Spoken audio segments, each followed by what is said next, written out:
Hello, I'm Steve, game engineer and code composer for about 30 years, and I'm here to improve your work-smile balance.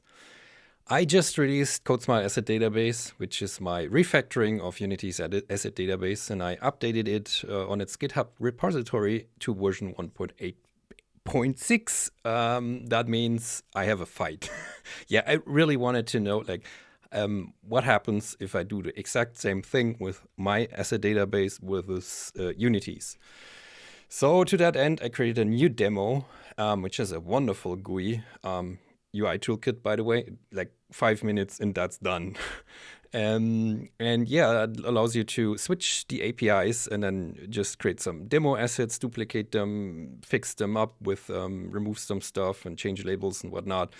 And because I'm a nice guy, there's also the option to delete all and including the path if you want that. And that works in both APIs. So let's look at the code in comparison. But first, I forgot what I'm doing in the presentation. Yeah, like this is what it looks like. I create a mesh and there's sub-assets in there. And of course, just to remind you, there's also Asset Inspector in CodeSmile AssetDatabase on the asset store, which shows you all the details you have in an asset that the asset database provides, any detail, including like the labels here, for instance, or the dependencies and so on. So that said, let's look at some code. This is Unity's version. We want to create some assets. First, we have to make sure we're creating the folders, which are, by the way, hard-coded, because that's so complicated with create folder.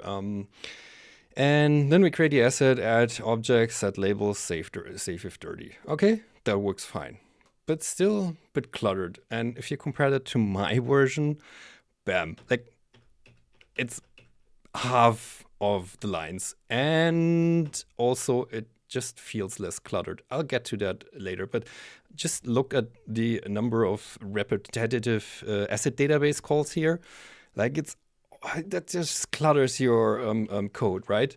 And you got a lot of green methods and your local variables and so on. That's just like at the end.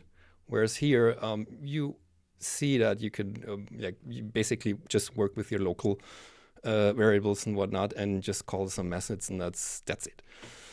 So let's look at the lines, just from take a step back, right? And this is Unity's code, and this is how it compares to mine. This, that. You can see how much this goes down, right?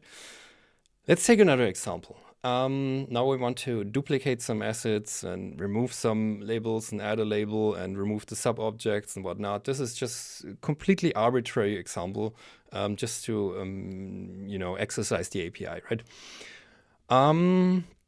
So Unity's code base, that's what you're used to looking at. And I want you to look at this instead. Again, notice how much less there's in like the color purple that basically is gone, which is basically just repeating as a database all over the place, because that API is a static class, right? And also the method names are pretty long. So let's look at just lines. And this is Unity's version. You can see that it spans very far to the right. And if you condense it to mine, this is like fewer lines and goes far less to the right.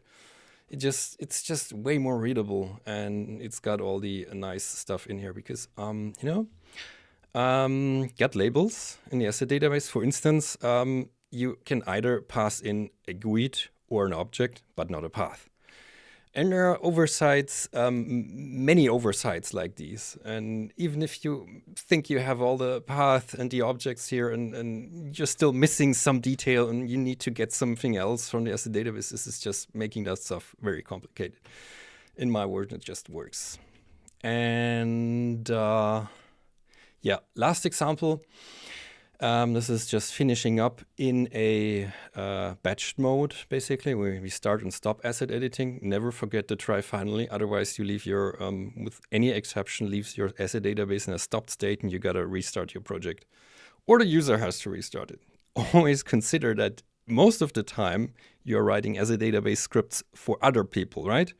So that just needs to be very, very safe, secure, stable, and well-trained, well-exercised, well-tested. So again, yeah, you know how this looks, and this is my version, okay?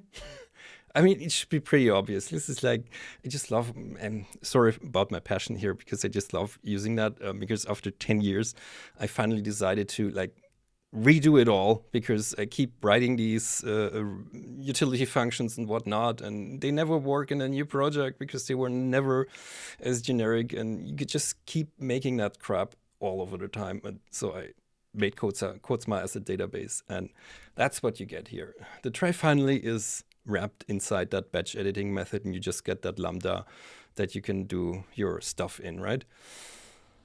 And once again, let's look at the lines.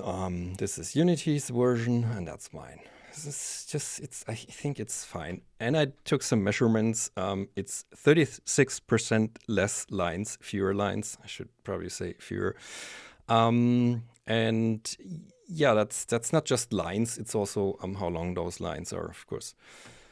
And yeah, definitely it's 100% better, but I am biased, okay? So forgive me, I just released this to the public. It's available now on the Asset Store when you watch this video. Unfortunately, that video is not yet in that product page, but next update. And you get the demo from GitHub, right? If you buy it on the Asset Store, I grant you all the rights to use the GitHub version. I mean, it's on the Unity Asset Store. It's also open source. I forgot that. It has a copyleft license to GPL, and it just trusts you to do the right thing here, right? Check it out. I want you to try it, and then if you are actually using it, go to the store and pay for it, because it's personally, of course, I am convinced that it's absolutely worth the price. And for the first 2 weeks, it's 50% off, sure. And that's it. Yeah, I just keep, presentations. I make videos. I just run one take and I upload it. That's my decision now, because I just hate spending days making videos, right? So excuse me if I'm not perfect here. So I'll just send you some love and a request. Would you kindly subscribe the video, and of course start the GitHub repositories that I have, and also, most importantly, tell anyone you know, your friends, your family, but most importantly, your coworkers, your lead programmer, your CTO, anyone who might be interested in a better way of working with the asset database. That said, I'll send you a whooping THX and wish you cleaner code.